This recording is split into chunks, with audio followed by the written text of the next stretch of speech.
So, ja, ein herzliches Willkommen von meiner Seite. Mein Name ist Kellner. Es freut mich, dass trotz dieses wunderschönen Wetters es so viele hier in das Hansa-Haus geschafft haben. Zu Beginn ein paar kurze Worte von mir im Namen des Bündnisses, das diese Veranstaltung organisiert hat. Das sind heute Amnesty International, Bezirk München und Oberbayern, die DFG-VK, IPPNW-München, die Jüdisch-Palästinensische-Dialoggruppe München und das Münchner Friedensbündnis und natürlich Medico international. Viele der heute vertretenen Organisationen haben sich das erste Mal am 11. Januar zusammengetan. Wenn ich jetzt fragen würde, wer damals alles auf der Kundgebung vor dem Rathaus war, dann würden wahrscheinlich viele ihre Hände heben. Wir haben die Kundgebung damals gemacht für einen gerechten Frieden in Palästina und Israel, Zivilbevölkerung schützen, Waffenexporte stoppen. Das war das Motto damals. Aber trotzdem geht bis heute der Krieg und das Massentöten von PalästinenserInnen durch die israelische Armee weiter, auch wenn es einen kurzen Waffenstillstand gegeben hat. Die aktuellen Zahlen der zwischen dem 18. März, als der Krieg wieder begann, und dem 17. April, also letzte Woche, getöteten PalästinenserInnen beläuft sich auf 1691 Personen, darunter mehr als 1000 Kinder, Frauen und ältere Menschen. Und es werden täglich mehr, wie ihr oder sie immer aus den Nachrichten lesen könnt. In Gaza sind seit dem 8. Oktober 2023 mehr Mitarbeiterinnen von Hilfsorganisationen getötet worden als israelische Soldatinnen. Es gibt Berichte darüber, die sind ganz aktuell, dass die Bewohnerinnen des Gazastreifens aufgrund der Blockade von Hilfslieferungen nun sogar Schildkröten und Pferde essen müssen. Seit dem 18. März mussten 95% der Hilfsleistungen ausgesetzt oder drastisch gekürzt werden, weil Israel diese blockiert. Erlauben Sie mir auch ein paar Worte als Medico-Vertreter. In früheren Kriegen hat Medico nicht nur über palästinensische Partnerinnen Nothilfe in Gaza leisten können, sondern in der Regel auch gemeinsam mit den Ärzten für Menschenrechte, Physicians for Human Rights. Das ist während dieses Krieges und während dieses Genozides anders. Noch nie haben unsere Partnerinnen in Gaza so sehr ums Überleben gekämpft wie in dieser Situation. Noch nie waren auch selbst in der Nothilfe für Gaza sonst sehr starke Organisationen wie die Ärzte für Menschenrechte so sehr die Hände gebunden wie in den letzten 17 Monaten. Und doch sind auch unsere israelischen Partnerinnen nicht tatenlos, wie wir gleich von Shalev, aber eben auch von anderen Organisationen, die hier vertreten sind, hören werden. Für aus Gaza verschleppte Palästinenserinnen setzen sich zum Beispiel unsere Partner des Public Committee Against Torture in Israel ein, der Human Rights Defenders Fund und Hamoket. Mit dem derzeit vielleicht prominentesten Fall des Sanitäters Assad al-Nassasra, einem von nur 2 Überlebenden bei der gezielten Ermordung von 15 Rettungssanitätern, Katastrophenschützern und einem UN-Mitarbeiter in Rafah durch die Soldaten der israelischen Armee im März. Es hieß, dass al-Nassasra verhaftet worden sei und unsere Partnerorganisation hat zusammen mit seiner Frau und seiner Familie versucht, den Aufenthaltsort des verschleppten Sanitäters herauszufinden. Und die aktuellste Nachricht ist heute, gerade haben wir darüber geredet, dass vor einigen Stunden die Information gekommen ist, dass er nach 37 Tagen Haft heute entlassen und endlich wieder aufgetaucht ist. Ich möchte dem Hansa-Haus danken, dass wir diese Veranstaltung hier machen können. Es war selbst für diese Veranstaltung nicht ganz so leicht, Räumlichkeiten in der Stadt zu finden. Also vielen, vielen Dank, dass wir wieder hier sein konnten.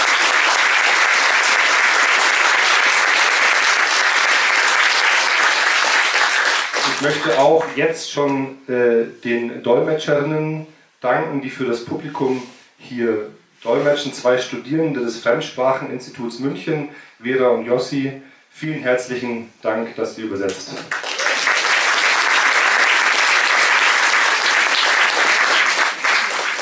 Ich würde gern enden mit einem Zitat aus diesem Buch, das vor kurzem erschienen ist, Die Welt nach Gaza von Pankaj Mishra. Vielleicht habt ihr es schon gelesen. Er zitiert dort einen polnischen Dichter, Czesław Miłosz, der sagte einmal: Wenn wir zum Mitgefühl fähig und zugleich machtlos sind, leben wir in einer verzweifelten Gereiztheit.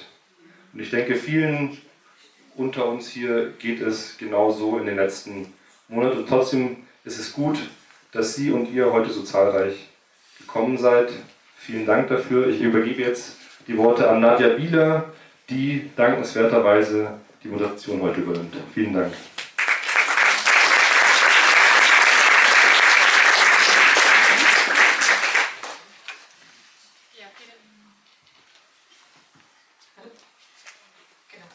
Vielen Dank auch von mir, Kerem. Ich freue mich auch, so viele Gesichter hier zu sehen. Es ist wirklich sehr schön, dass so viele hier gefunden haben. Genau, ich rede jetzt ein bisschen lauter. Bevor ich mit der Vorstellungsrunde anfange, ein kleiner Hinweis zum Organisatorischen. Wir werden etwa ungefähr 50, 60 Minuten die Podiumsdiskussion haben. Danach werden wir die Fragerunde öffnen, etwa 20 Minuten, 30 Minuten ungefähr. Genau, also von unseren Gästen, wir haben hier Dr. Shalev, er ist medizinischer Anthropologe und Direktor von Physicians for Human Rights Israel. Das ist eine der führenden NGOs, die sich für das Recht auf Gesundheit für alle Menschen einsetzt, die zwischen dem Fluss und dem Meer leben. Promoviert hat er über den Einfluss Gesundheitspolitik auf palästinensischstämmige Ärztinnen in Israel im beruflichen Kontext. Zudem hat er einige Artikel über den erlebten Rassismus im israelischen Gesundheitssystem geschrieben, bei PalästinenserInnen sowohl als Arbeitnehmerinnen als auch als Patientinnen. Physicians for Human Rights Israel wurde 1988 von einer Gruppe israelischer Ärztinnen gegründet. Sie wird vom Motto geläutet: Die Gesundheitsversorgung ist ein grundlegendes Menschenrecht, unabhängig von Nationalität, ethnischer Zugehörigkeit und Rechtsstatus.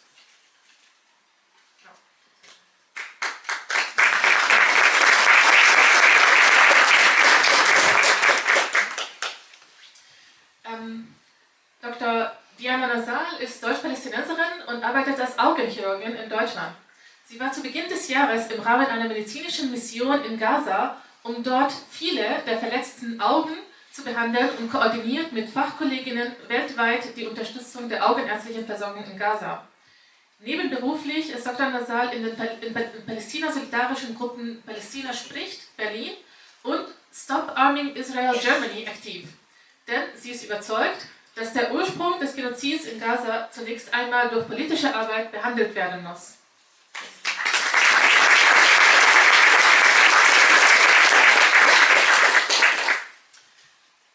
Kellner und Seba Abudaqa sind die Mitbegründer von Clean Shelter, einer in Deutschland ansässigen humanitären Organisation, die dringend benötigte sanitäre Einrichtungen und Unterkünfte für vertriebene Familien in Gaza bereitstellt.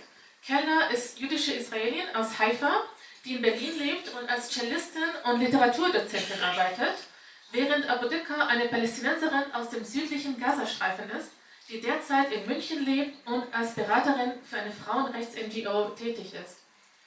Clean Shelter wurde im Januar 2024 gegründet und konnte bisher über 1000 Sanitäranlagen und 2000 Familien mit sauberem Trinkwasser versorgen. Sie betreiben auch eine solarbetriebene Entsalzungsanlage.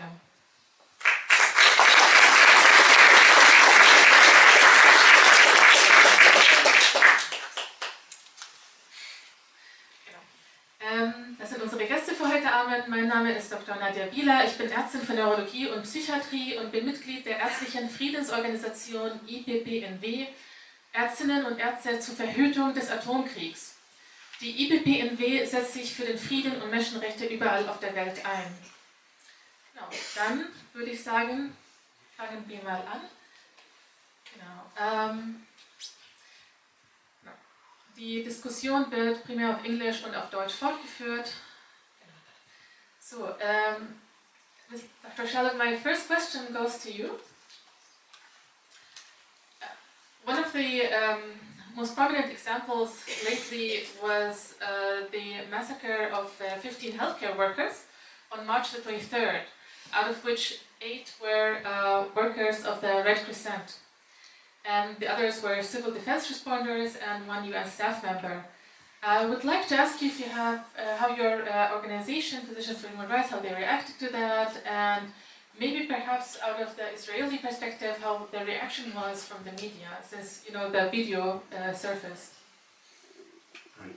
Thank you for coming. Thank you for hosting us. the case of the murder of the 15 paramedics and civil security officers is an extreme case out of what we see in the past year and a half, and the attack on healthcare and aid and support in Gaza. So for us at PHRI, this is one event which is very tragic, but it's in a way surfaced in the world media, paid attention to this attack on healthcare professionals, but this is a part of this very tragic attack on healthcare. We've seen almost all hospitals and clinics in Gaza attacked, were not operative for a period of time. Still now, only half of them are operative. We have more than 1,400 healthcare professionals and aid workers who were killed since October 7. More than 230 professionals, healthcare professionals, who were abducted, basically forcibly disappeared and arrested, held in Israeli incarceration facilities. And this, together with the blocking of humanitarian aid and the blocking of any way of getting patients out of Gaza, with 25,000 people waiting urgent medical evacuations that is blocked by Israel. So with all these different aspects, this is what the result of that is that we have more than 2 million people with no basic health care, chronic diseases that cannot be treated in any of Gaza's current hospitals and infrastructure. Just think about cancer patients. There is no cancer treatment. Many of the cancer treatments are not available. I mean, even if we zoom out of the attacks, the actual bombing and injuries of many thousands, even the chronic diseases, dialysis for children, all these kind of treatments are not available, and Israel is blocking any way of getting these people out and evacuated to hospitals. We appealed to the Israeli High Court to get patients out to East Jerusalem and West Bank hospitals. We work with these hospitals in East Jerusalem. They are willing to get patients. They have the capacity to treat for these people, but Israel is blocking any way of getting those people out. Like I said, 25,000 are waiting for medical evacuations, with a few hundreds living in the past year. So just imagine the many thousands who are just waiting to get treatment and that is not available. Sorry, I got drifted away from the case, which is, again, a very dramatic case that got attention also somehow in Israeli media. It was not possible for the Israeli media to disregard this event because it went worldwide, with all international media focusing on that and covering that. As probably many of you know, originally the Israeli military claimed that it's not true, or they didn't have the signage of the Red Crescent, and of course later with videos we've seen the story that the military was telling was changing. We've seen this in the past with other cases where there is basically, when there's no evidence, they can say whatever they want, and then when the evidence surfaces, then we see that the story changes a long time. And I think still with getting the evidence out, a lot of the Israeli reaction, as someone living in Israel, Jewish Israeli, and seeing the media, was maybe this was a one-time mistake, maybe it was short soldier who were not following orders, but as I just described, we see that as part of a more kind of structured institutional attack. Thank you. I'm curious, perhaps, maybe, you mentioned a couple of facts right now, some numbers. I'm curious, how do you collect that data? Like, do you work with human rights organizations in Gaza, or maybe can you tell us about how you collect that information on the ground? Right, so the information, most of the information that anyone in the world have comes from the Gazan Ministry of Health, which we work with closely for many years. We've been, until October 7th, sending delegations into Gaza every 6 weeks, working in hospitals in Gaza. So a lot of our colleagues, a lot of our friends and people we work for many years work there. They tell us the stories, and the numbers come from the Ministry of Health, which is also the source for many international bodies, such as the WHO, OCHA, which is the UN body for humanitarian aid. And that is the source of the information. In terms of prisoners and detainees, and what I talked a bit, and you can see in the brochures on your chairs, the abduction of medical professionals from Gaza. So we sent lawyers into Israeli incarceration facilities to collect testimonies from prisoners, from healthcare professionals who are imprisoned. And you can see in the report we published the torture that they have been facing, the investigations that they have been going through, and basically the violation of their protection as health professionals under the Geneva Conventions and others. Again, just one part of this entire kind of puzzle of attack on healthcare. Great. Do you also cooperate with Palestinian human rights organizations? Yeah, definitely. We exchange information, we coordinate with a few organizations. All right, thank you very much.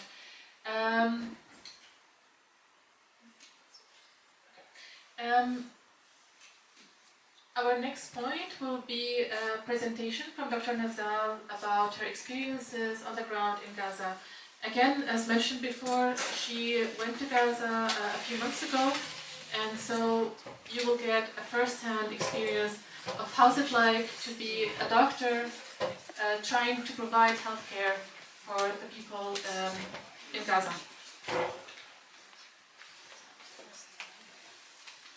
Okay, also thank you from my side for the invitation and for hosting us here today. So yes, I want to show you a little bit how the structure of a healthcare system looks like, in particular in Gaza. So I was supposed to travel to Gaza in the beginning, so the last week of January and the first week of February.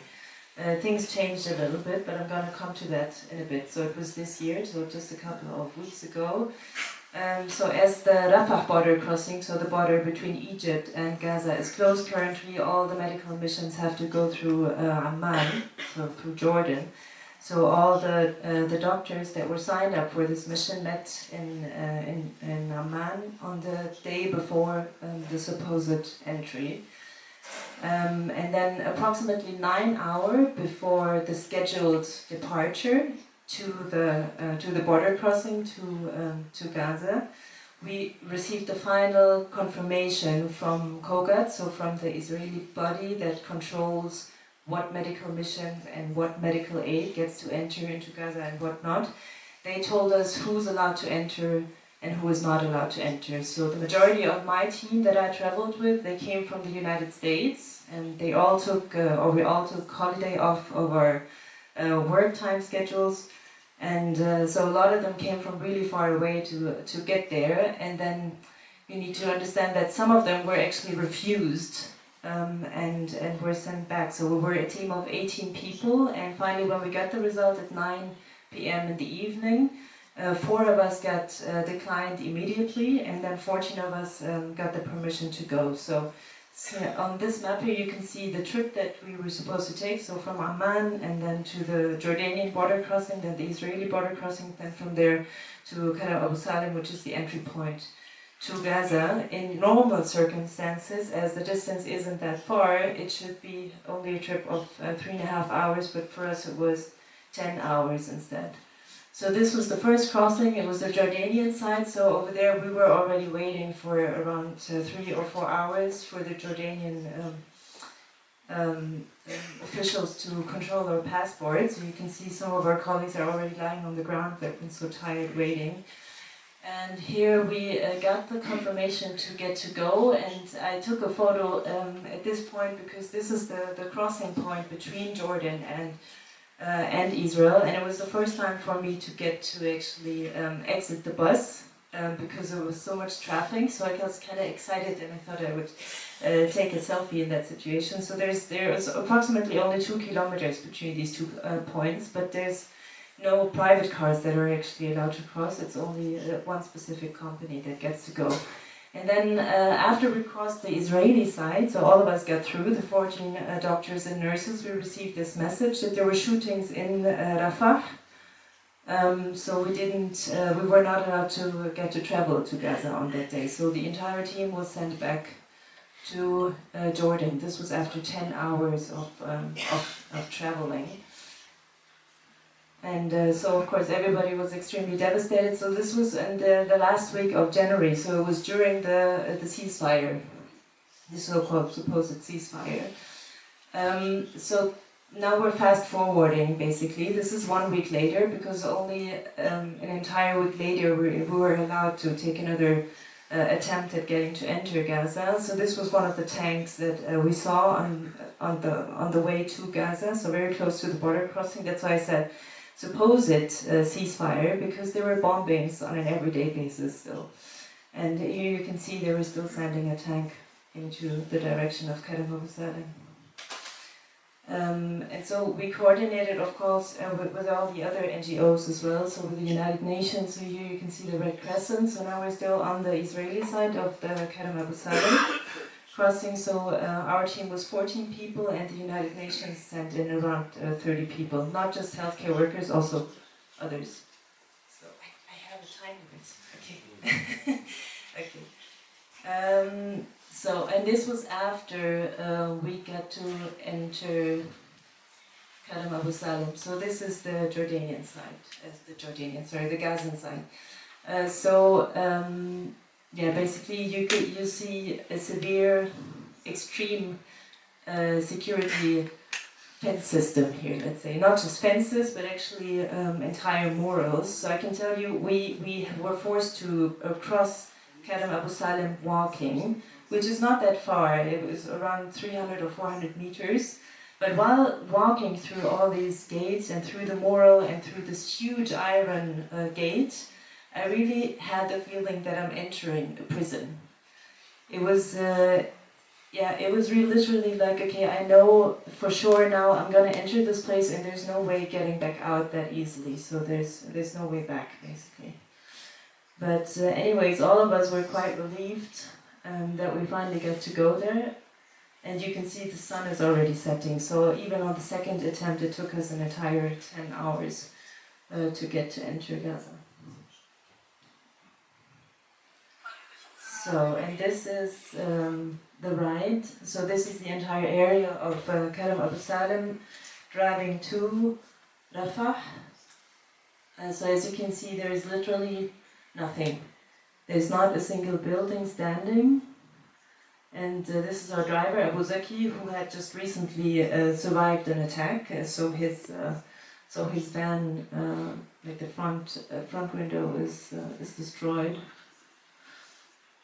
And here he was telling us just about the measurements of Gaza. So Gaza, you have to imagine, I always say it's approximately the size of Berlin. And you can see a lot of the trucks standing in the way.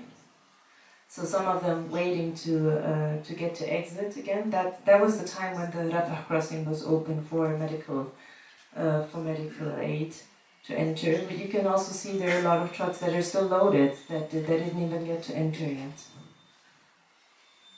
Yeah, so that was the point when Abu Zaki told me that I'm actually not supposed to be taking a video here as it's a security zone. But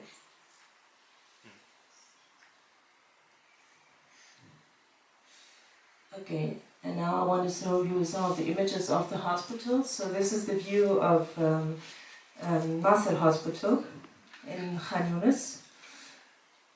So here, down here you can see the field hospitals that were built, of course, because during the acute bombardments, the casualties were so many that, of course, there were not enough beds available for the patients, so they needed to expand the hospital. In the background you can see the nephrology department, which was, as Guy had already mentioned, it was completely destroyed, so there can no longer be dialysis for the patients. Here in the background you can see all the ambulance cars that were destroyed by the Israeli military that are kind of just thrown on top of each other, and on the right side of the image it is basically a graveyard.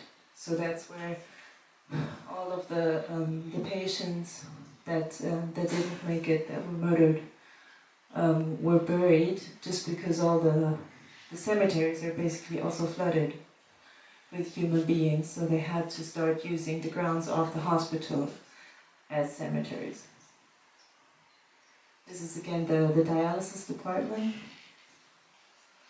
And this is Al-Shifa Hospital. I'm sure many of you have seen that. So Al-Shifa Hospital was the biggest hospital in Gaza. It was the university hospital. It's completely destroyed. And this was, of course, this is already a while ago. One of our colleagues actually got to go to the north, so he was taking pictures right from off the ground. This is from February this year, so you cannot use that hospital anymore. They rebuilt the emergency department. I haven't been there, haven't seen it, but they're trying to do something with the rest of the building that is still standing. And so he got to go inside also, and he took a before, like on this image you can basically see how it used to look like compared to what it does look like now. So obviously there's nothing left to use. And then here you see an image of the neonatology department with the incubators and computers and ultrasound machines. And so this is just an example, basically. No? So it has become a pattern to not just destroy the buildings from the outside, but also to destroy the medical machines that are inside. So there are images of CT scans and MRI machines that have multiple bullet holes in them, just for the purpose, basically, of never being able to use it again. So this is the eye hospital in the north also. It was one of the first hospitals that was bombarded. It was the 8th of October 2023. And this is a recent image. It's the same hospital that I had just shown you in the beginning, where you could see the cemetery. So this is Nazzal Hospital. It's about 3 weeks ago when there was a direct attack on the hospital, on the male surgical department. So just wanting to let you know that this is unfortunately still ongoing. The healthcare system and healthcare workers have increasingly actually become a target.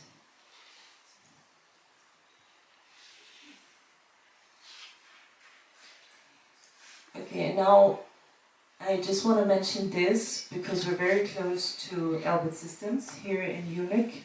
So unfortunately, Elbit Systems is the biggest Israeli weapon company, and they have opened the first branch here in Europe, and it is here in Germany. It's in Ulm, and they produce one of the deadly machines that they produce is this quadcopter, and the quadcopter is a machine that has the capability to actually enter buildings as well. And so this machine has entered hospital buildings and assassinated patients in their beds. And it is one of the first AI-guided machines also. So what it actually has included is a target tracker. So it doesn't even really differentiate anymore between who is the human being that you're going to kill, but it's more, the way that I understand it, it has a sensor, and anything that moves is a target. Does become a target, so you basically shoot. So as we know, the genocide in Gaza is the first war that includes so much artificial intelligence. So Gaza, unfortunately, still continues to be the laboratory for military companies to experience on their newest machines. So these are some images from the European hospital. European Gaza Hospital is EGH. It's where I was stationed most of the time. I was between the European hospital and the Nazzal hospital. So during the time that I was there were no mass casualties, but there were acute cases that were coming in every day. But we also had the chance to treat patients with chronic diseases. So in this case here, it was my colleagues, the guy to the left is a maxillofacial surgeon, and the one in the middle is a plastic surgeon. And so they're operating on a child with a cleft palate, which is something that you do. It's not an urgent operation that needs to be done, but while we were there and we had the time to do it, they offered the kid to do this kind of surgery. So we're quite happy. This is a patient that 2 weeks prior to our arrival had suffered severe burn injuries from an explosion where he had lost his eye. So one of the So I was called to the ICU to come and see him because his eye was still infected. So they wanted me to do a sort of revision surgery because it wasn't properly healing. So the story of this man is basically he was trying to remove the rubble, since there was time now and availability to try and reconstruct some parts of Gaza again. People were started tidying up their houses and their areas. So while he was lifting up the rubble, there was still a grenade somewhere within it and under the rubble, so it exploded. So these are some of the acute cases that I was mentioning. So in this case, so as I said, he lost his eyeball, but because when they did the primary surgery, they didn't have the proper materials to do the surgery, I needed to redo it, and because also there was an infection, I cleared it up again, and there were still some splinters from foreign bodies in the orbital cavity, so in the eye cavity basically, and so yeah. Yeah, so as I'm an ophthalmic surgeon, an eye surgeon, but I always like to look over my field, and I do want to just emphasize at this point that not only eyes are being removed as organs, but Gaza now suffers the highest number of amputees. It's around 65,000 people who got extremities amputated. So this kid here got not just one, but 3 of his extremities amputated. And this is also the European hospital. During the time that I was there was the hostage exchange going on. And the Palestinian hostages that were being released, they were first brought to the European hospital in order to get an examination. So here in the evening, we were waiting for them to come. So you see some medical staff, some people from the security, and a lot of family members and friends of all these people. We're waiting for them to come. So I just want to show you, give you a little bit of an insight for how that looked like. It was extremely messy. There was a lot of pressure going on because everyone was just so excited that they're coming back home. So you can see them all wearing this grey jumper. They look quite happy and relieved, but also just tired and exhausted and malnourished. So this was how it looked like when we examined them. So this patient, so you can see the jumper is completely dirty, his feet are very dirty, and all of them had marks of the handcuffs around their wrists and around their ankles. The majority of them had scabies, which is an infectious skin disease, and they were all malnourished. So when we saw them, we basically first of all asked them if they have any complaints, if something happened to them, and most of them were telling us that they suffered from beatings and in the rib area or in the abdominal area. So the examinations that we did were very shallow. In my opinion, we could have hospitalized all of these people because the majority, actually all of these hostages that came out, they were in prison for more than 20 years.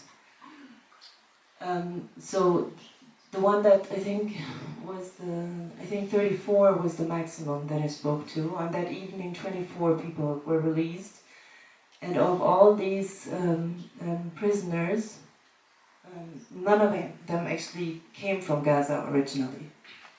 So they were released to Gaza, but originally they came from either the West Bank or Jordan. I saw some from Jordan, or Jerusalem. So this patient, as it was a kind of celebratory moment, that they were released. So they gave them a flag and they gave them a scarf and they spread dates for everybody. So I thought it was quite cute to see him leave with an elevated head and an elevated flag. Yeah, and this is like the first impressions. Yeah. Thank you very much, Diana, and also thank you for your courage.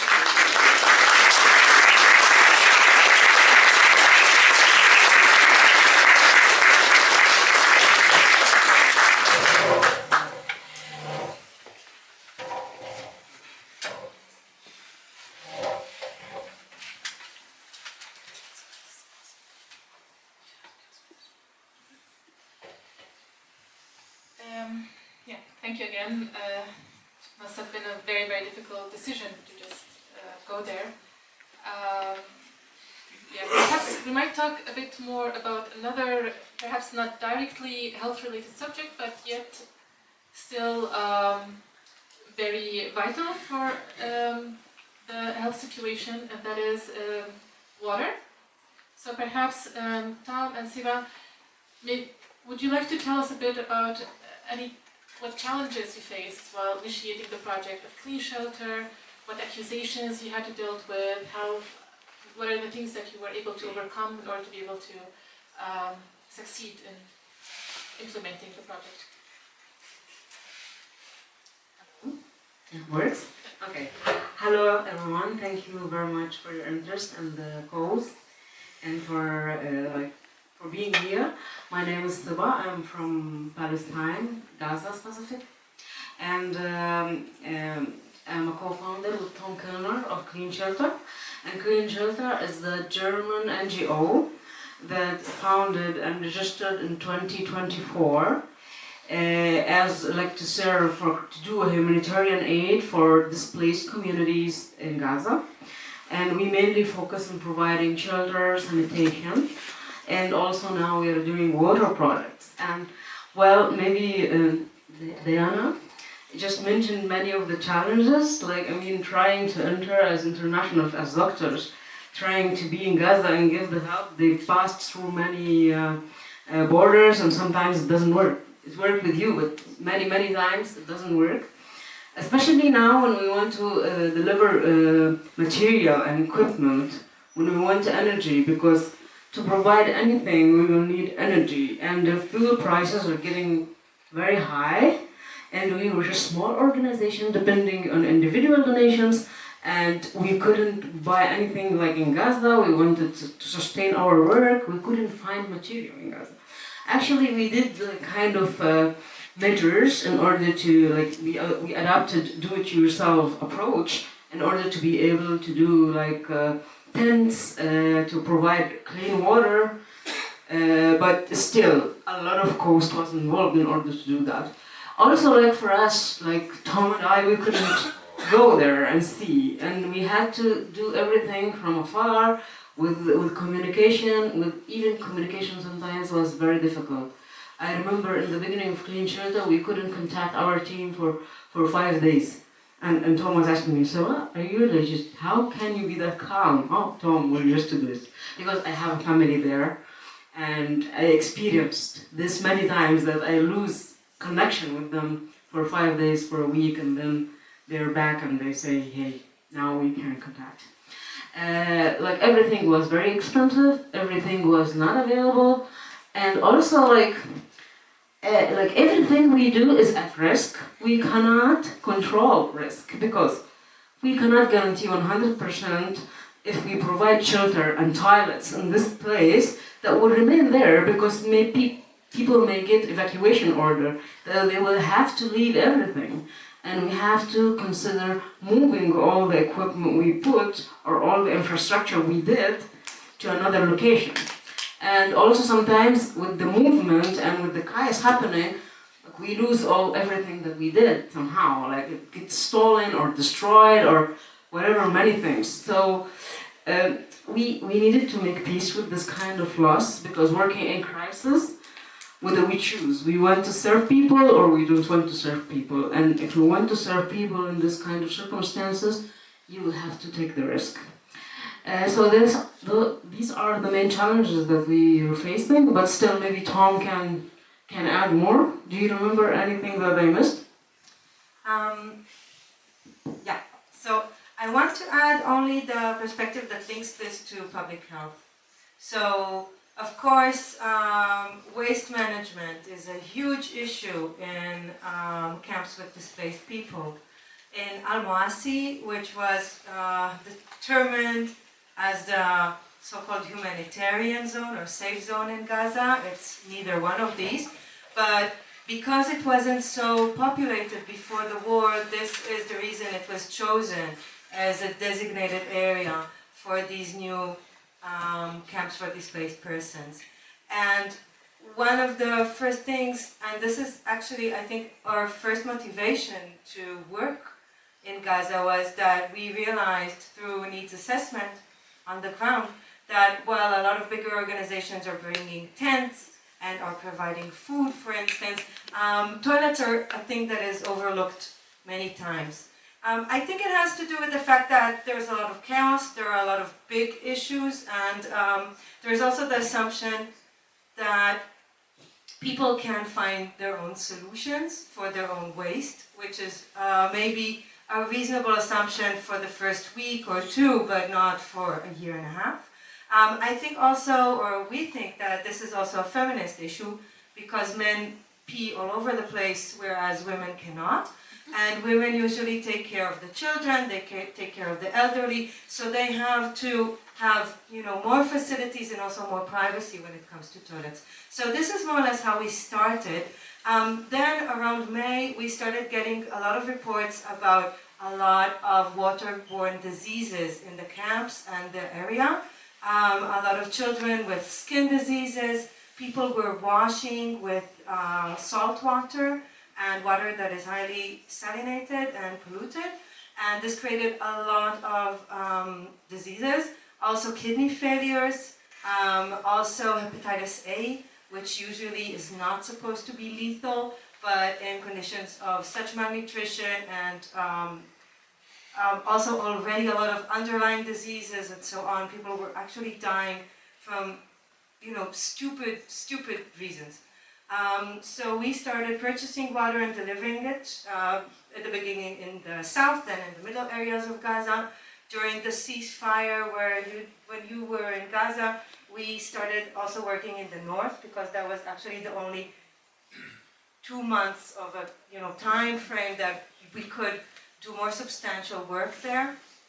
I think that our water initiatives are the most, I would say, effective thing that we have done when it comes to public health in Gaza. We finalized last month a very big water project in Khan Yunis, where we repaired the water grid for 6 neighborhoods in the east of Khan Yunis, meaning that 120,000 people in Khan Yunis can have access to clean drinking water, which I think is pretty substantial. Luckily, this area wasn't bombed, which is, like Seba said, just pure luck. We have no control over that. We also take into consideration that sometimes we will have to build and rebuild and purchase and repurchase the things that we do. We had this with toilet seats, for instance, that we realized that we're purchasing in the market toilet seats that we already bought. But that's just a crisis response, I guess. Yeah, well, you may ask, I see this question in your eyes, that how come 2 women based in Germany and they're doing a lot of work like this? And it's just because we are, in the beginning, since the day one, or even before Tom and I get together, because Tom and I just get to know each other on the 8th of October 2023. But the main, how can we do this? We started building relationships with vendors, suppliers, entrepreneurs that they don't know that they are entrepreneurs. They don't know what this word even, they don't know English. And also with the community actors, community leaders. I'm from Gaza, so I know sometimes it's family based. And I need to, if I want to serve in this area, it's not about the local governance. Local governance is important, but also important the muhtar, the person of this family, I don't know, it's in Arabic. So we started getting strong relationship with the people, with community actors, with community-based organizations, with women organizations, as well as vendors and suppliers. And that's how we can do huge infrastructure projects. Not huge, maybe I'm exaggerating, but big enough for 2 women. We do it through our vendors. We do have a small team in Gaza of a civil engineer, administrative assistant, and another coordinator that we do monitoring and also the need assessment also. And actually need assessment sometimes I can do it from afar, calling people even sometimes with morning gossip will involve a lot of information. Somehow I enjoy, I like gossip, Gazan gossip, but I also learn a lot from the dynamics and what works, what doesn't work. where should we move, what to avoid, and what are the trends there, and like if I want to know about the quality of pipes that we are using to restore the pipeline, I'll need to have a lot of conversation with many people in order to know about how people produce pipelines in such current circumstances. What kind of chemicals are they involving? So it's a lot of conversation that is not directly asking for this. All right, thank you very much.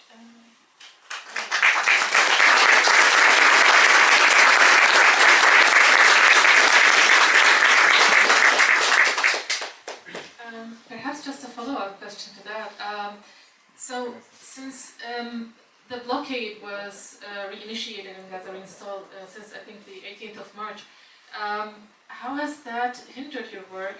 And perhaps Dr. Diana can also show us some real-life data about how the blockade actually influences or affects the lives of ordinary people. Like, how does that materialize into numbers?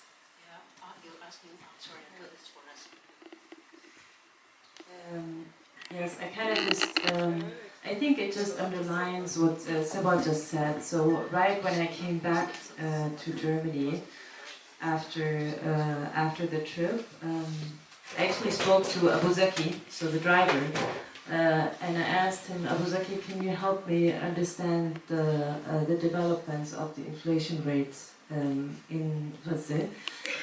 So we kind of tried to make like an overview for how prices developed. So let's say, for example, let's just pick, what can we pick? Like the oranges, for example. So in the first week after the 7th of October, 1 kilo of oranges costed 80 cents. After 1 month, it went up to €1.60. And then after the first after January 2024, so basically after 3 months, it already kind of went up by 10-folds, and there was a difference between N, meaning the north, and the south. So in the north, oranges were no longer available, and in the south, they cost between 3 to 10 euros, depending on how much good is actually entering. So I think one of the most extreme things, and Seba was mentioning this also, is the gasoline. No, so people weren't able to neither run cars nor trucks, nor hospitals were also not able to run the generators, because 1 liter of gasoline costed 73 euros. And of course, what was really bad was the situation of nicotine. So actually 1 liter of nicotine costing 270,000 euros. So all these things were no longer available. So as was mentioned, I mean, during the time that I was there, it was very cute, because the nurse that I was sharing the room with, she was super excited for like little things that she got to eat again, because the goods were starting to come back in again, which was mostly food, because during the ceasefire, so-called ceasefire, they were still not allowing any medical materials to enter. So that was something that I wanted to mention earlier, which I missed out on. All the medical materials that I needed for my surgeries, I actually brought them in myself. And there were severe restrictions as to what you're allowed to bring in as a doctor, if you're even not allowed to bring something in. And the regulations that we received from KOGAT, so from that body that controls what's allowed to enter, is literally the phrase was, you can bring in medical equipment for your personal use. So personal use can be anything, no?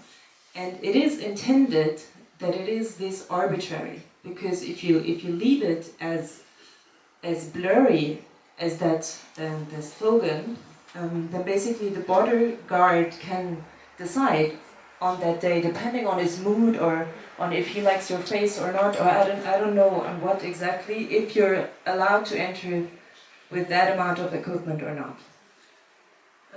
Maybe here I can also mention the amount of money that we're allowed to enter. So back when I entered in January, I was allowed to bring with me $2,900.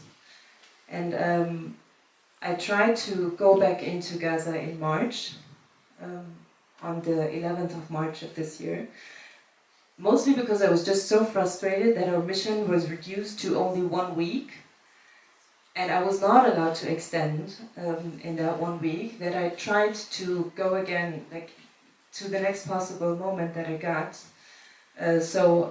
For March already they had changed the regulations. So the regulation was then, you're allowed to bring in $290. And this was, I mean, the blockade had already started then again, because the blockade started again on the 3rd of March, and I was supposed to enter on the 11th of March, but I was delayed, so to say. So there are 3 things that can happen to you when you want to enter as a medical worker. So either you get denied right away, or you get to enter, or a new thing that they came up with now is this delay. So they basically tell you, okay, you're not allowed to enter now, but you can try again maybe in 4 days or maybe in a week. And there are healthcare workers that wait for weeks in Jordan until they get the permission to enter. So it was completely insane. So I waited for 1.5 weeks, and it didn't work out the 3rd time. And so I decided to leave, because it is a form of torture also, no? Because when you're waiting there and you feel like you're wasting money and you're not being useful for anybody. So it's extremely challenging and frustrating to have somebody put all these obstacles in your way, and you don't really have any control or any say about it.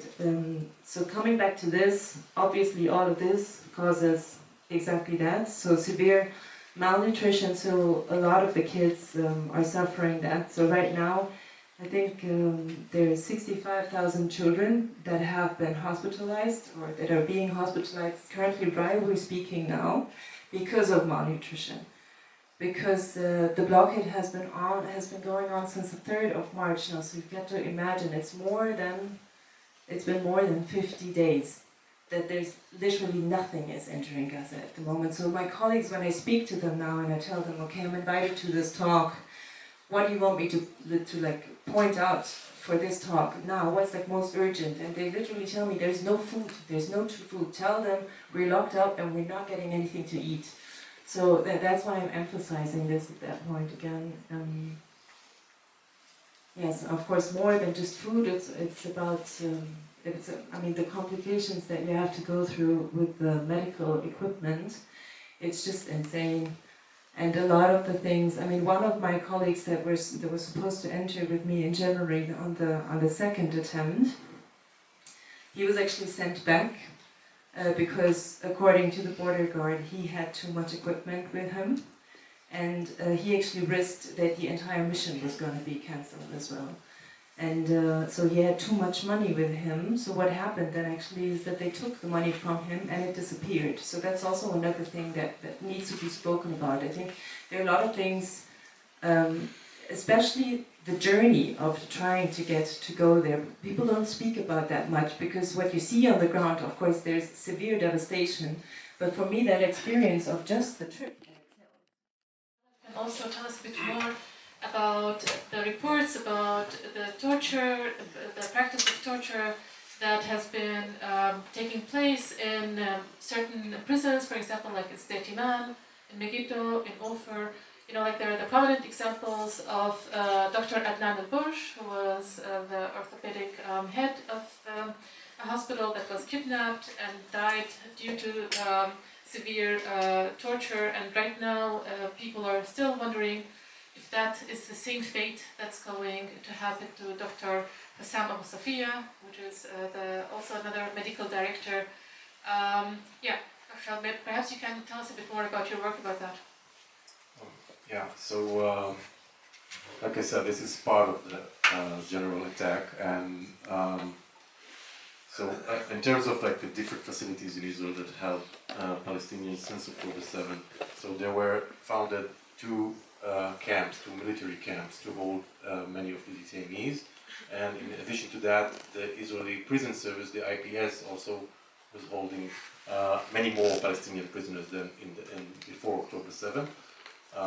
Might be a good point to also mention that, of course, history didn't start on October 7, and the torture and maltreatment of Palestinian detainees, administrative detention of Palestinians is something that is part of Israel's occupation of the West Bank and Gaza for 6 decades.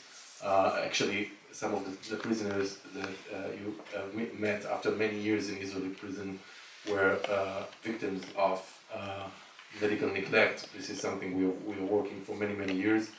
So the conditions they are out is part of like many years of the torturous situation in Israeli prisons. But since October 7, things have gone way worse. There are more than 10,000 Palestinians held in different incarceration facilities. The number of prisoners or detainees in the same room has doubled and tripled. They don't have even beds. And I'm talking only about the civil Israeli prison service. I'm not even starting with the military camps, which I'll add right after this. And malnutrition, we had nutritionists going over the testimonies we got about how much they are getting and analyzing that, showing that it is critically malnourishment of prisoners and detainees, and we've seen people. Animal Bay was active for more than 20 years, is still in a way active, and 9 detainees, prisoners died there. So we are looking at more than 70 prisoners and detainees who died in custody in the past year and a half in Israeli facilities. This is a very also important way to understand Israel's violation of international humanitarian law, because Israel has all these arguments about whether the attack on Gaza is legal, or they can bring some claims about Hamas using hospitals or other ways, but there is really no argument that can justify the torture of people that they hold, Israel is holding in its facilities. And so it's a very important aspect, and actually it was a very important argument for the UK government to reconsider arms deals with Israel. They said we cannot prove that Israel is violating international humanitarian law in Gaza. What we see in the detention centers make us suspect that they are also violating humanitarian law in Gaza. And the worst, of course, situation is in the Israeli military camps, Sdete Iman, the notorious Sdete Iman camp, where prisoners, it went up to 1,000 prisoners at the time, detainees, not prisoners because they were never sentenced, were held in 5 cages, handcuffed with their hands and their legs, cuffed in their legs for almost 24 hours a day, and being beaten, attacked by dogs, by guards. We started to get information out of this really a black hole camp very early, because the no Israeli government institution wanted to care for these people in Sdete Iman. So the Ministry of Health didn't want to care for the prisoners. Hospital directors were gone public. We're not going to hospitalize Palestinian detainees, and the military didn't want to provide the healthcare to these detainees. So they just got a private company to open and fill the hospital inside Sdete Iman, and try to get in volunteers, doctors, volunteers to work there to provide some healthcare for the prisoners. So that actually was their mistake, because then they got people from the outside. Usually all these torture never goes out, because these are all doctors that are part of the system. But in this case, they got people from the outside inside. So that's how we started getting whistleblowers, getting information on what's going on in this camp. And of course, violation of any kind of medical ethics that you can consider that in this medical facility. Maybe many of you have heard about the very kind of publicized case of a sexual assault of one of the detainees, and that got out. There are many others. We know of many others. That got out only because that person was so severely attacked that they had to hospitalize him. Also as in a civilian hospital, and that's how we got the information, the medical record, so we could take it out and publish it. But by the way, he was then released from the hospital back to Sdete Iman, to where his attackers were still working. So this entire kind of facility, institution of incarceration, torture, and attack and on prisoners, medical neglect, nutrition, is part of the reality for thousands and thousands of Palestinians held with no trial in Israeli facilities. Thank you very much. Since time is getting late, there is just one more important issue that maybe we can, everybody can talk about. So we've seen the destruction of healthcare facilities on an unprecedented level. But hospitals also like in Lebanon, in Syria, are also getting attacked like otherwhere in the world. And we're just wondering, do you see like a global trend in the increase of attacks on the healthcare facilities? Or do you think this is part of a genocidal pattern perhaps that is designed to create conditions leading to the destruction of Palestinian Gazans as a group? Like how, maybe perhaps anybody would like to answer that. Do you see it like as a sort, or maybe perhaps it's the impunity that Israel has enjoyed so far that has led to the increase of attacks on healthcare facilities? Yeah, I mean, what I can just say to that is that definitely Israel has normalized now, or is in the process of normalizing any attack on hospitals. I also want to say, I mean, Guy was mentioning this in the beginning, that they were doing this under the claim that supposedly there were some sort of military tunnels right under the hospital, but there was never any independent proof of that is actually the truth. And so yes, for sure, after Gaza, also in Lebanon and in Syria, they've been attacking the hospitals. But I think there is one very clear intent behind that.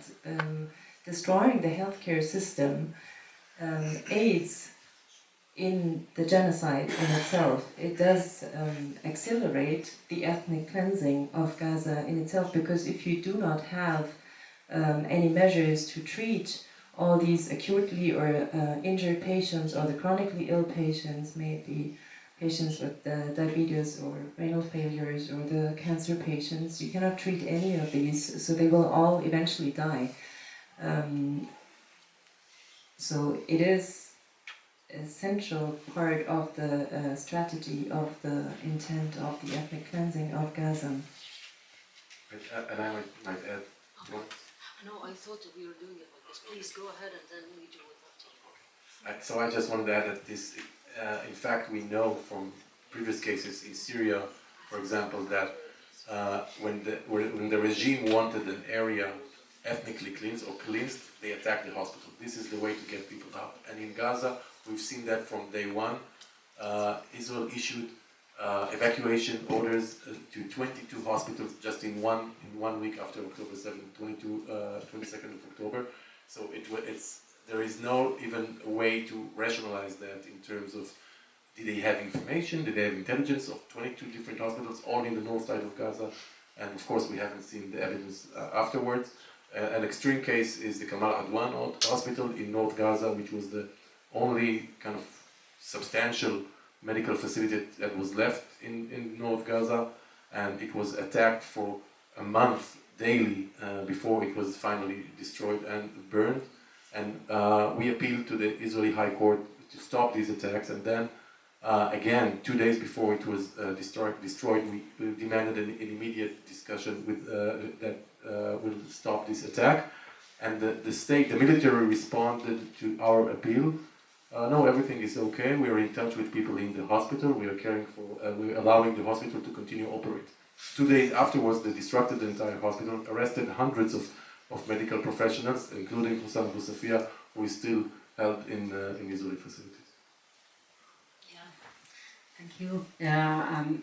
I think if we want to dig deeper in this, we will talk about the systematic attack of the reproductive health, which is more profound, and in Clean Shelter, we don't care what are the strategy behind what's happening. We deal with some catastrophe that we need to deal with. We are not a political organization, but we are like Tom and I, we came together because we are both action-oriented and what to do.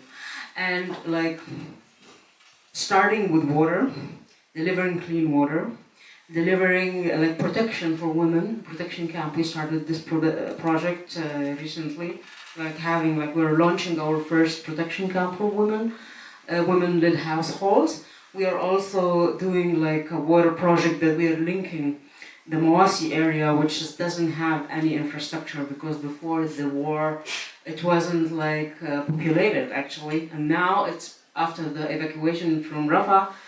I think it's gonna be like populated, and it needs urgent urban planning. What we can start with is just to do the infrastructure for water. We're starting little by little because we don't have much to cover everything, and we need also to be careful and evaluate every step we do, but at least we deliver water to camps before they become neighborhoods with buildings. So we focus on how to resolve this, because I'm sure like we cannot make a lot of change. Like as Seba and Tom, many people are powerful when it comes to advocacy and political argumentation, but I tried this, personally, I tried this at the very beginning, linking the hospitals with the solar field that we owned, like as a family. And like after 1 week I knew it's not possible, and then 1 month after we found out the solar field, it was destroyed. And the first ceasefire, we went there to find that this solar field was destroyed. So we tried before the war to make Gaza a sustainable place and provide with renewable energy. And we found out now all what we can do is action, crisis response, fast, save lives.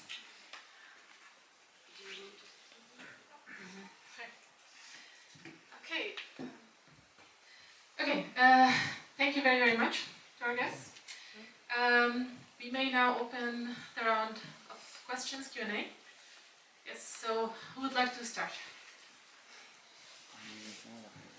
Und Sie können auch auf Deutsch fragen, also das wird dann übersetzt.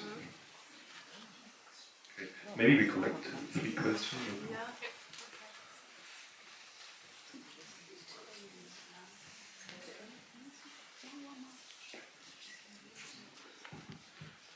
Thank you very much for your presentation.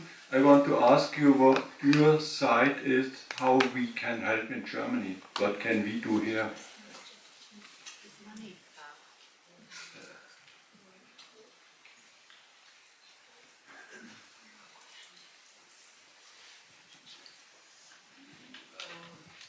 I have a question about the hospitals, because you mentioned that some hospitals are bombed and some are left unattacked. You see here a pattern of selective bombing of the hospitals, and because I think the one in operation is called European hospitals, and is there a reason that that is not bombed? Because it sounds to me that it's a hospital sponsored by European Union.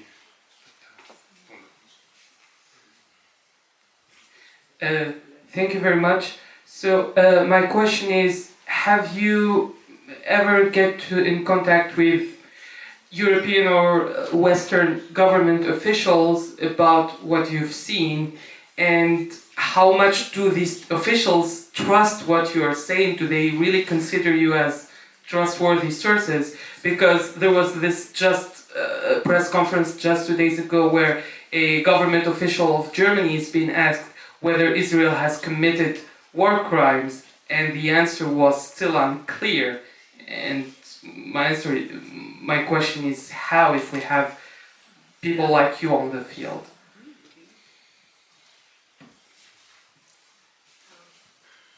Thank you. I would like to address the first question, because this is my favorite question when people ask, how can we help? We need a lot of help. Clean Shelter is a very small organization. It's 2 women in Germany and a small team in Gaza. We all volunteer. We are not funded by any governmental institution or entity. We are 99% based on individual donations. We are very proud of the fact that 99% of the donations go directly to finance our work in Gaza, because we are all volunteers. We don't have offices, we don't have secretaries, We sometimes print flyers, and we pay for our website. This is more or less it. You can see we put a bit of merchandising in the back and our flyers as well. There you can also see the QR code to our website where you can donate. We are tax deductible because we are an NGO. If by any chance you live in the States, you can also donate from the States, and these are tax deductible as well. Another thing that really helps us a lot is telling people about our work. The reason is that, first of all, the more we broaden our visibility, the more potentially we can get more donations and do more work in Gaza. But also because we do believe, even though we are not a political organization, there isn't a sense or element of advocacy in the fact that two women from Israel and Palestine are working together and are doing something that is a change in reality. Even if it's a small change, it is still, better than nothing. And we are very proud of this. You can also see we love to give interviews. We've been interviewed quite a lot in Germany. But if you know people that would find interest, if you know a reporter, if you know a journalist, if you know of an event that people would like to hear about our work, we would love to come and talk. And please have a look at our website. There's also a contact form. We have one email that we both use, and we reply to it quite quickly. So we're also very communicative. Thank you. Perhaps the other question.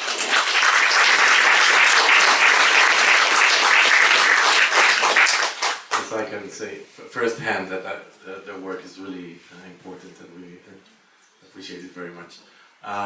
In terms of maybe just quickly on the first question, what you can do from Germany basically is, in every meeting I have, and that also answers the third question, every meeting I have with politicians, and I had many meetings with politicians in Germany, they are always kind of apologize, we're sorry, we cannot do anything, it's Germany, if I say something they will kill my political career. And then you see in polls that it's not true, right? Most of the German population is against this attack on Gaza, is against this war, and acknowledges that there are war crimes happening. So I'm not even sure what, because you live in this society and in this country, so maybe you have ideas of how the voice of the people can go up to the politicians, because there seems to be a total kind of break between the two. And as following to the third question about talking to politicians around the world, yeah, that's a very kind of depressing issue. We talk to everyone. I'm just in 2 weeks I'm going to be in Brussels meeting with a lot of politicians in the EU. They all believe us, they all see the reports, they all see the information that we're getting, the statistics we're giving, but then it seems that like political kind of alignments really is what is guiding their decisions, which is really sad because people are dying because of these decisions. I can say that I've asked a few times politicians, also here in Germany, what would be a red line? What would be a red line that you would say, okay, this is when I put my foot on it, and then, I don't know, I'm risking my own political career or whatever, and I could never get a response of what, and actually my first visit here in meeting with politicians in Berlin was months ago, and even if they would even say some sort of a red line, we crossed that way a long time ago. So yeah, they know, they believe, and sometimes we even meet with politicians when they're coming to Israel to meet with the government, so they meet with us, human rights organizations, before, in order to have the right answers to the Israeli government when they meet with them. But then we don't see any results. And they, now, of course, the whole kind of international politics has changed. They're saying very frankly, we're talking to the Israeli government, and the Israeli government say, we got Washington, we don't care. So it's also, it changed in the past few months, of course. Just about the hospital, all hospitals were attacked or inoperative in one point or another. So I don't think, and also their names, they're the Turkish hospital, Indonesian hospital, European hospitals, they're the names of the kind of donations they got in order to found it. It's not that they get any protection from these countries, and we know that the Turkish hospital was destructed to the ground, Indonesian hospital was attacked very many times, and European hospital as well. Yeah, maybe I can just add on to that point also.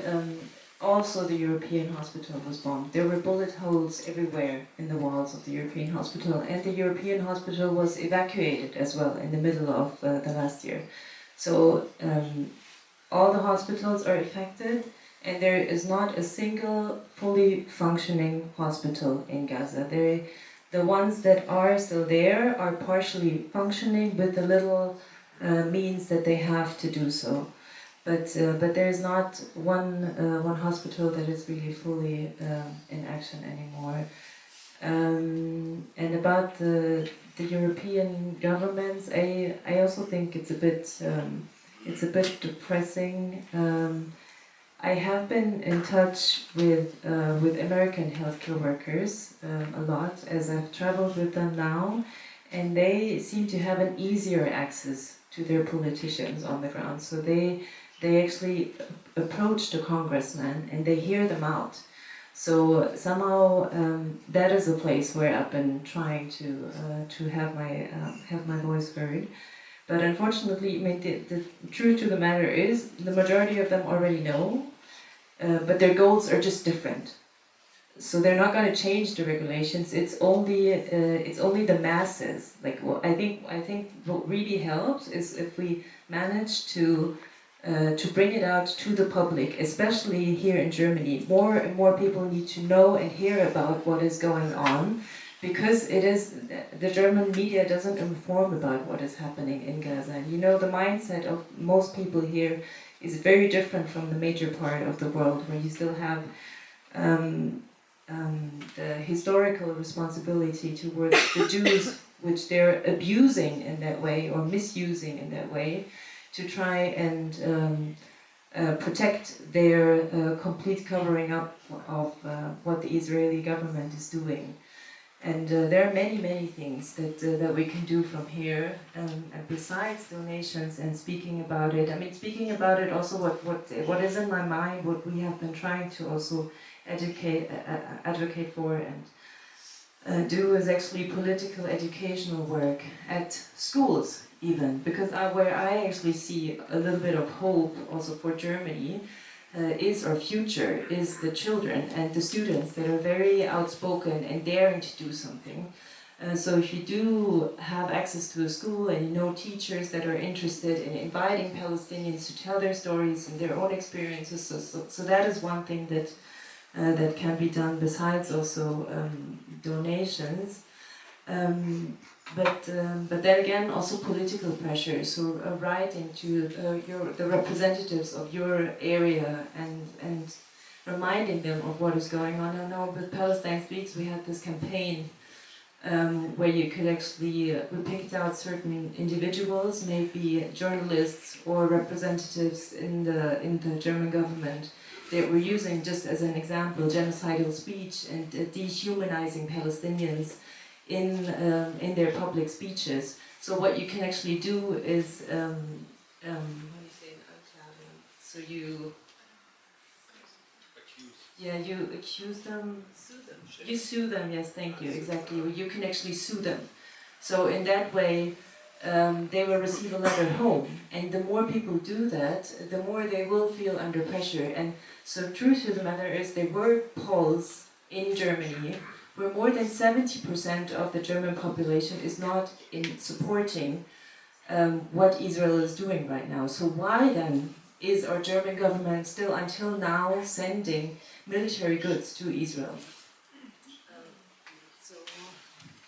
And one thing I'm gonna say is this: we as consumers have the possibility to choose where we want to invest in and who we want to support.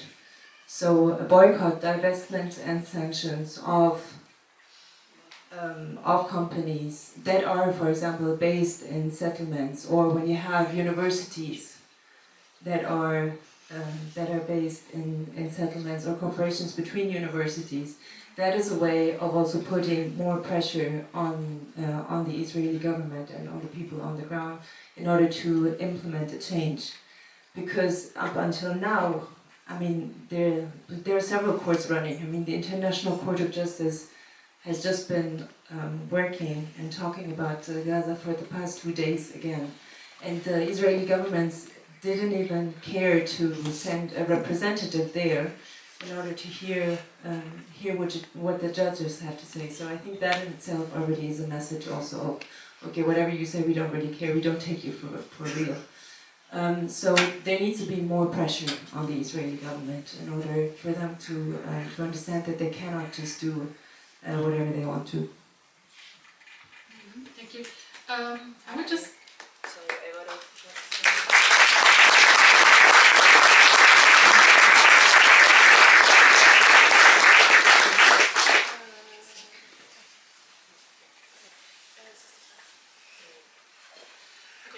I would just like to add one more thing regarding the hospital situation in Gaza.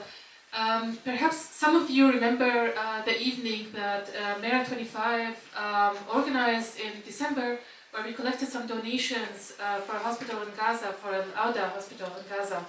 And Dr. Qasim al-Masri, who is also a German-Palestinian doctor, similarly to Dr. Nazzal, went to Gaza and showed us a presentation how the situation is on the ground. And as a matter of fact, only 20 out of 38 hospitals in Gaza are partially functioning. So, like Diana said, most of them, if not all of them, were hit or damaged. And the only functioning hospital in the north of Gaza is actually the Baptist hospital currently. So, yeah, that speaks to the situation as how it has developed since December 2024. Yeah, would you like to ask something? Yeah, just for the donations, I also brought something that you can donate to if you want to. The projector isn't working, I don't know. I can leave on the computer later if you want. So I'm part of an Arab European Ophthalmologist Society. So what I'm trying now to do is collect money in order to buy medical materials for the eye hospitals. So that's another option where you can also donate if you want. I have a barcode here. I can leave it at the end of the room. Yeah. Sorry. Thank you. Only men are speaking. So I'm happy that the issue of BDS was mentioned now. I'd like to ask the hard questions here about the Zionist stance of Physicians for Human Rights. For those who don't know, PHR Israel was founded by the wonderful Dr. Hamar Marton, who's a staunch anti-Zionist. It used to have a clear stance in support of BDS, in support of sanctions, in support of Palestinian rights. Then, some years ago, there was a Zionist coup where there was a takeover of the board who kicked out Ruhama and changed their stance about BDS and the rest. I looked on the website now and I was looking for statements since 7 October about genocide, about sanctions, about international intervention. I saw none of that. At the same time, PHR Israel participated in the mass rape hoax. The November report that you edited, Guy, was part of that mass rape propaganda by Israel, where you quote, for example, people from Zaka and so on, which were afterwards completely refuted.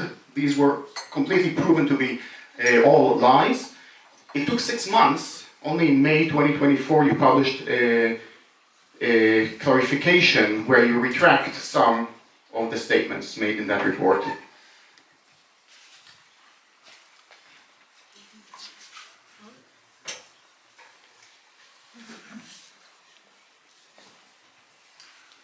I would like to give two little information to our guests here. And I think both of them are not known to the majority of people present here, although it happened in Munich. One thing is that a vigil took place in Munich to stop the Israeli flag at our civic center, town center, town hall. And a poster was seized by the police, which read, "No flag for Israeli war criminals on our town hall. After 15 minutes, the police seized this and confiscated it. It's a clear violation of the freedom of expression, of course, and we are confident we will get it back. The other little information is, I received it today from Maria next to me, that for the first time, 3 members of the German parliament have demanded that all delivery of weapons to Israel must be stopped. One, yeah, it's news, although it's so sad that only now just 3, one Social Democrat, one of the Green, and one of the Left Party. Yes, the one of the Left Party is from you. But I'm not sure whether this will be reported tomorrow in the newspapers. Yeah, we are so biased, and I think most of it, what I said, is not known even to the people here.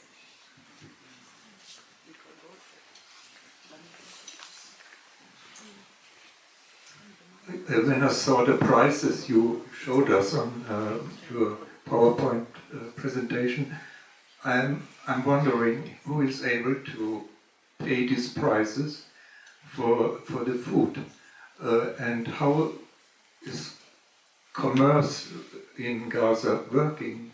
Who is able to provide food in this area? And is it possible, this is another question, to transfer money directly to special person to Gaza? Would you like to answer first? Thank you for that information. I'm happy that we get maybe, like you said, it's very few, but we're starting to get some resistance here also from Parliament. Regarding the question, I invite everyone to log on, look in our website, see our statements, our reports, and judge for themselves. I don't think it's appropriate to get into personal issues, but you can speak to Ulhama and ask her what she thinks. I know what she thinks. Genocide is not a personal issue. And other thing that I can say about what is and not in our statement also is related to an issue that is important also to discuss, because it's something that is also another maybe shared value between Germany and Israel, and that is the limitations on speech on Palestine, both in Germany and in Israel. We're now looking into 2 different legislations in Israel trying to shut down human rights organizations by taxation and by criminalization of any work that documents human rights and may end up in the ICC. Other laws that are related to your comment is a law that we are not allowed to say anything about a boycott, so I will not say something about a boycott because that would be a violation of that law. So some of the things that are not in the statement, there are reasons why they're not in the statement, not because we don't think that way or not because we don't support them, but because there are limitations on what you can do, as you all know, the limitations you experience here in Germany. I want to add that I'm so relieved that we have founded an organization that is not political, because I feel that whatever statement you make, it can be criticized. So I'm just so happy not to be in your chair right now, Guy. Well, it's not only about our scale. We do get bread from WCK, and sometimes we get meals, hot meals, from kitchens done by World Food Program. But many others we couldn't serve out of our camps. We couldn't serve. They needed specific things, especially when there is a pregnant woman that she needs fresh food, because canned food is really harmful for her health, and that's not good.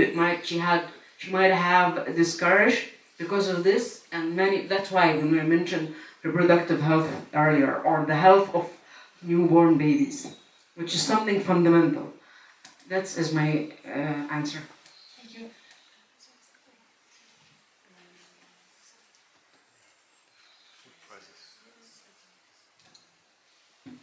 So maybe also just to the question of how can afford, who can and who cannot afford, and if there's a possibility of donating.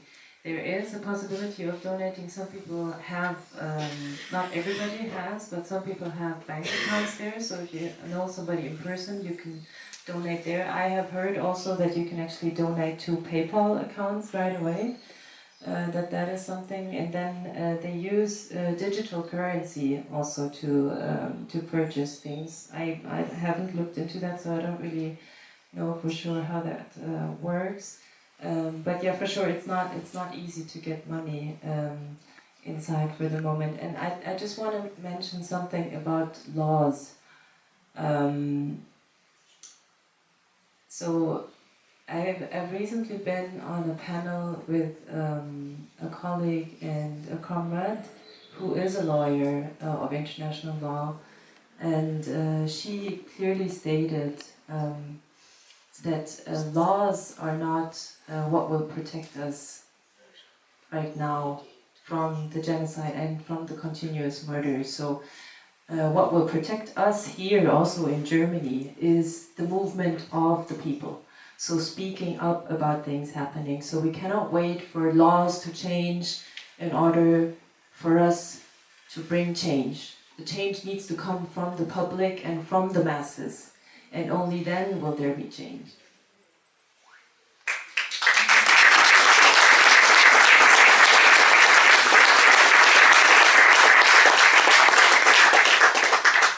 All right, thank you. We have one last round of questions before we wrap it up.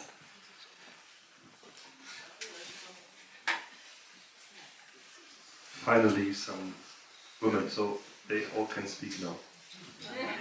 Sorry, I mean, I was just shocked from what you were saying, and I'm so thankful that you're here, and thank you so much for your courage and going to these politicians and talking. The deaf ears must be so hard, and very courage. So I don't really have a question. I just wanted to say I also find it very important that we do movement, and that there's the next protest we are organizing is on May 22nd, and we protest against weapons delivery to Israel. So we meet May 22nd at the Sendlinger Tor at 6 o'clock until 7. It's just 1 hour. Thank you.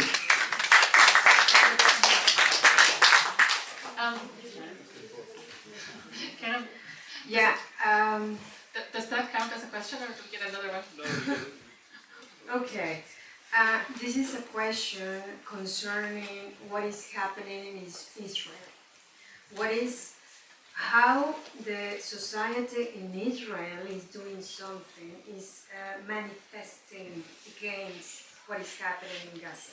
I know there is a part of them that is doing something, and I would like to have your perspective regarding that.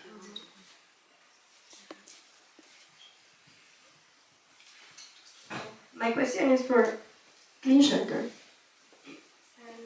Are you in contact or in collaboration with German organizations focused on water, water, sanitation, and hygiene? Some other hands were raised. Yeah. I don't know if I'm allowed to ask for the role of Hamas or the question who's representing the people of Gaza in this disaster. And one last question was by a woman there in the back.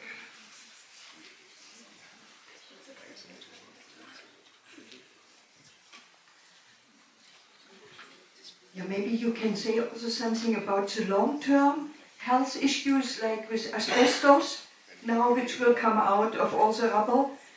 It was an article in The Guardian. I can just recommend, read other newspapers, Guardian or BBC or France 24, foreign media are great.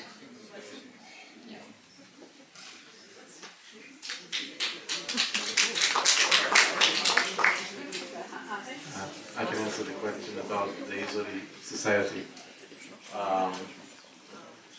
So I know this comparison is something very painful for Israelis and for Germany. Germany's Germans, sorry.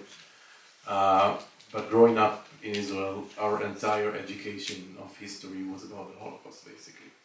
And I think, like every other Jewish Israeli kid learning for years, again and again, about the Holocaust, the thing that we never could understand is how an entire society could have been silent, or could support, or could stand idle by, or be complicit with something so horrible.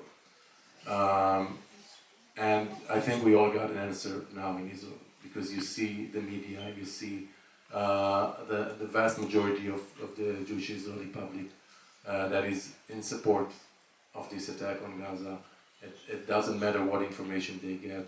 I'm sorry to say that, I'm very sad to say that as someone that is part of this society.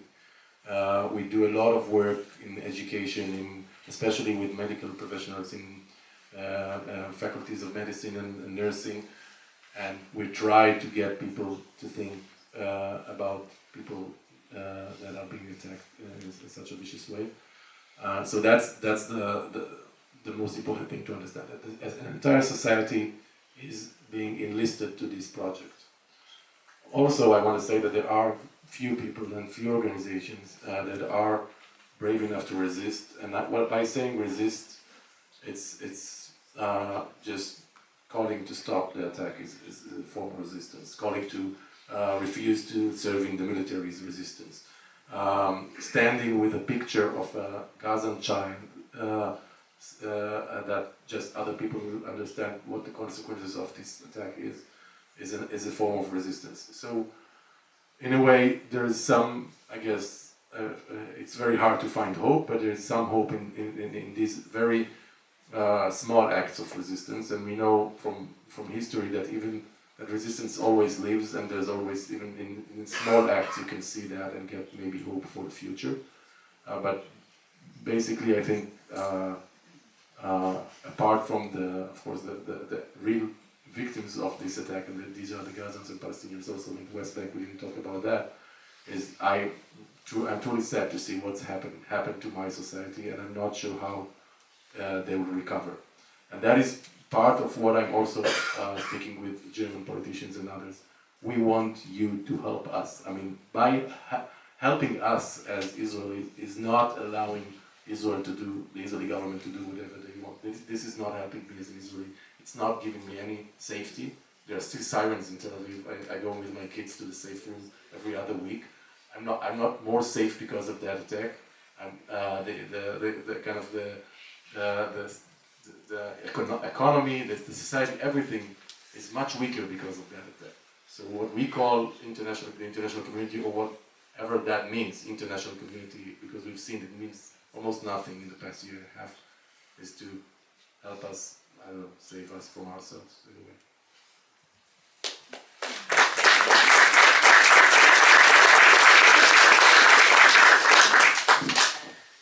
I want to answer both questions, maybe from a different perspective. So first of all, I'm not in Israel for many years, so the only way that I'm actually encountering Israeli zeitgeist is through social media, which is horrible, and the news, which is just as horrible. But I can say that for us in Clean Shelter, we are experiencing a lot of support from Israelis and Israeli expats. I think that about 50% of all the donations we've received since we have started, which is thousands and thousands of donations. So about 50% is from Israeli citizens, Israeli expats, Israeli residents. And I think this says a lot.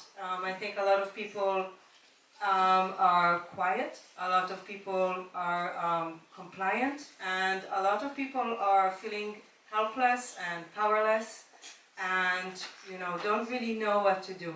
And I think one of the ways to help is also to show venues of action and present these possibilities, and also for me to strengthen a narrative that is less focused on polarization and catastrophization, but on a more positive narrative of doing things together, and or even just doing things.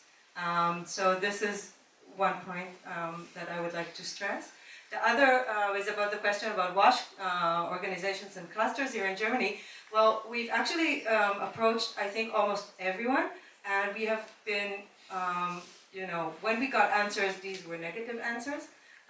We got encouragement, but generally I think that just like politicians, organizations as well are very reluctant to touch anything that has to do with Gaza. They don't want to get into trouble. They don't know what the consequences of such an action could be, even though, you know, humanitarian aid or putting up toilets is, I don't think it's provocative, you know, or controversial in any way. Yes, we are registered in Germany. I mean, why people are so like worried? But anyway, like if any could put us in touch with the organization, you think they are like bold enough and they would like to work with us. I'm sorry, and they feel like how important what we are doing, and they want to take part. Please put us in touch. We are happy to get like more like we feel a little bit strange in Germany. Like when we say we are a German organization, we feel that we are neglected by the community, like the NGOs community here or like ecosystem here in Germany. So put us in touch, please. Oh, I want to add though, because I like to finish on a positive note, that we are getting support from one district from Rotary in Germany, which I think is amazing because to my understanding it's a pretty conservative organization. They also have a district in Israel, and I think this shows a lot of trust in what we're doing. So that's a nice thing. Thanks to Rotary. Yeah, maybe to the asbestos question that was asked. So it's something new that came up now, but we also know that the level of clear and clean air already before the whole story with the asbestos came out now is very low. So the level of carbon dioxide is extremely high. So all the patients that have already lung disorders are suffering from now already. Besides that, a lot of the asthma patients, for example, they don't have any inhalers, they don't have the spray that actually helps them when they have an asthma attack. So in the long run, we're going to have to see what that is going to mean. But I mean, we've had asbestos outbreaks in the history before, so we know that it is going to cause chronic diseases. But it's not just the asbestos; it's the polluted water, it's the polluted soil, where people are still, some farmers are still planting seeds and trying to harvest some food from there. We don't know what all this pollution is going to do to the people in the future, but for sure it won't be anything good. And for the question of Hamas, I didn't really understand the question fully, but Hamas is a political party that was elected democratically back in the days, and they're still in charge of things. If I saw Hamas officials or not, I don't know. Probably, but I don't know. It's not stamped on their forehead. But I mean, people. I mean, in Germany we also elect a government. No, so to me, actually, the idea of claiming that every single individual that is part of this political party is supposed to be criminalized and is named as a terrorist is insane. You have to imagine it would be like as if somebody would go ahead and say, okay, anybody that is in the socialist party here in not socialist but the SPD here in Germany is a criminal, and we need to go ahead and search. And this is the logic, and it's insane to me, to be honest. I would like to add a point regarding this topic. Well, we are not a court to decide everybody deserves water, even war criminals do. However, because we are having community that we take care of, we have a team that we need to protect.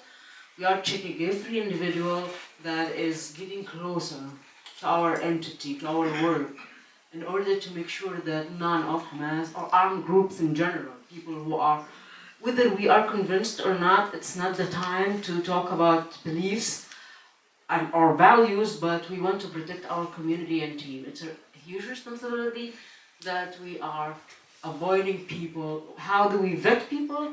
There is an American system created called OPAC.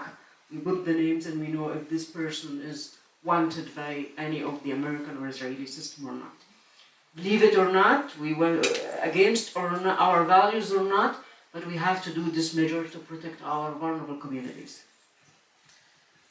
All right.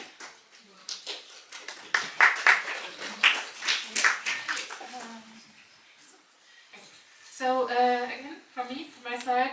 Thank you very, very much to all our speakers for all the expertise that you brought to this room, for all the courage in telling those difficult stories. And of course, we're talking about war and genocide, so these are not easy topics.